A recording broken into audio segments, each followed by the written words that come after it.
Jeg koger løg for familien. Flasker op i barn, vi kan sidde her og chill med. En vej frem, jeg supplerer og leverer. Vi skal lave de her beviser for potensfunktioner, og hvis man skal finde A og B, så ser formlen sådan ud. Jeg er August Mørning Hermersen. Jeg vil gerne fremlægge beviset for A. For det første, så skal man have kendskab til disse to sætninger, som bliver navngivet for 1 og 2. Og for at finde A, så skal man dividere sætning 2 med sætning 1. Hvilket kommer til at se sådan her ud. Derefter skal B forkortes ud, hvorefter at ligningen kommer til at se følgende ud. Ja. Så det der så sker hernede fra, det er, at man går op, og så benytter man sig af en potensregneregel, hvor det der sker, det er, at de begge to er opløftet i A, og derfor så kan man bare putte dem ind i en potens, og så bare skrive A uden for potensen. Og det ser så sådan her ud.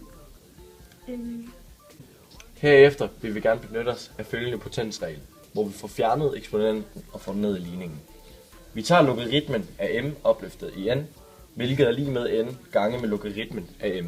Så tager vi logaritmen af y2 divideret med y1, som er lige med a gange logaritmen af x2 divideret med x1. Og til slut, der har vi så bevist a, og vi har fundet a, som er lige med logaritmen af y2 divideret med y1, divideret med logaritmen af x2 divideret med x1, hvilket er bevist. I slutningen, der skal vi finde beviset for B.